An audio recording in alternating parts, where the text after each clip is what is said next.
ৰেজাউল কৰিম চৰকাৰ ডাঙৰীয়াক কংগ্ৰেছে মানে লৈছিলে। কংগ্ৰেছৰ লগত আলাপ আলোচনাৰ মাজেৰে তেওঁ যোগদান কৰিছিলে আৰু যোগদানৰ দিনাই তেখেতৰ এটা বক্তব্যৰ আলম লৈ এটা বক্তব্যত ইফাল সিফাল হোৱাৰ কাৰণে বিভিন্ন প্ৰতিক্ৰিয়া হৈছে। চাওক, তেখেতে সমন্বয়ৰ অসমৰ কথা কৈছে, তেখেত বৰ অসমৰ কথা কৈছে আৰু এছাম মানে বিজেপিৰ এজেণ্ট নামধাৰী কিছু ব্যক্তিয়ে দল সংগঠনে সেই কথাটোকে অলপ বেলেগ ধৰণৰ অকাই পকাই কৈ ৰেজাউলক অসমৰ জাতীয় শত্ৰু বুলি চিনাক্তকৰণ কৰিব বিচাৰিছিলে আৰু ৰেজাউল কৰিমৰ যিটো সংগ্ৰামী সত্তা এইটো নিষেধ কৰিব বিচাৰিছিলে।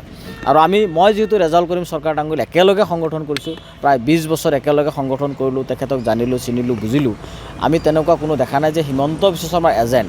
হিমন্ত বিশ্ব শৰ্মাৰ লগত সংগঠনৰ জাতীয় স্বাৰ্থত আমি কেতিয়াবা আলোচনাত বহিছোঁ।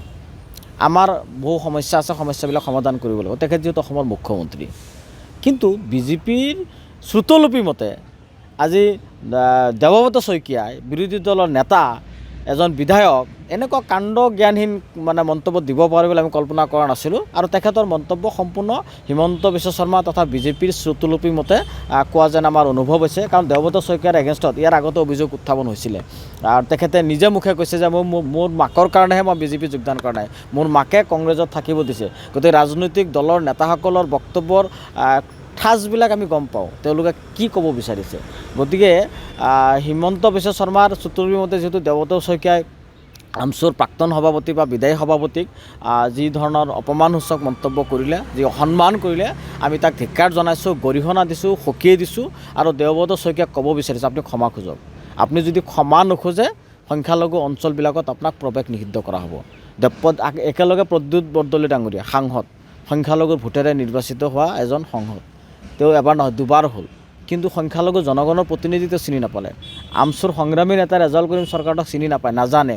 মানে এনেকুৱা গাধা এটা সি সংসদত কেনেকৈ আছে, আমাৰতো লাজ লাগিছে। এইবিলাক মানুহক আমি কিয় ভোট দিছিলোঁ, আমাৰ সংখ্যালঘু ৰাইজে কিয় ভোট দিছিলে? আমি সঁচাকৈ আমি সংখ্যালঘু মানুহ, সহজ সৰল মানুহ, আমাৰ আস্থা আছিলে যে বিজেপিৰ বিৰুদ্ধে বা এটা সাম্প্ৰদায়িক শক্তিৰ বিৰুদ্ধে এই কংগ্ৰেছী নেতাসকলে আমাৰ সংখ্যালঘু জনগণৰ যি অধিকাৰ, যি প্ৰাপ্য, ইয়াৰ বিষয়ে কথা ক'ব। কিন্তু কথাটো কোৱাই নাই, দূৰৰে কথা। আজি আমাৰ নেতাসকলকে তুচ্ছ তাচ্ছিল্য কৰা আৰম্ভ কৰিছে এইসকল নেতাই। গতিকে আমি সকীয়াই দিছোঁ। একেলগে আমি গৌৰৱ গগৈ ডাঙৰীয়াক আমি আহ্বান জনাইছোঁ, দাবী উত্থাপন কৰিছোঁ যে এইসকল নেতাক আপোনালোকে কংগ্ৰেছৰ পৰা বহিষ্কাৰ কৰক।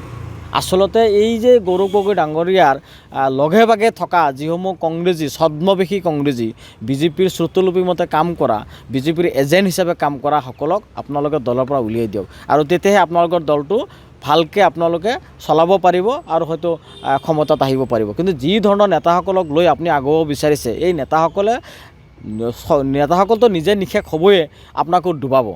আৰু সংখ্যালঘু জনগণক আমি আহ্বান জনাইছোঁ যে এইসকল কংগ্ৰেছী নেতাক আপোনালোকে বহিষ্কাৰ কৰক।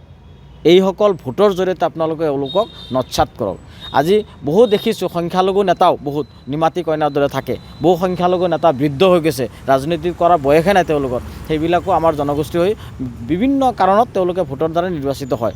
আমি এইবাৰ আহ্বান জনাইছোঁ যে আমি ধৰ্ম নিৰপেক্ষ দলক ভোট দিব লাগিব বুলিয়ে যে আমি কাৰোবাৰ গোলামী কৰিম, এইটো হ'ব নোৱাৰে।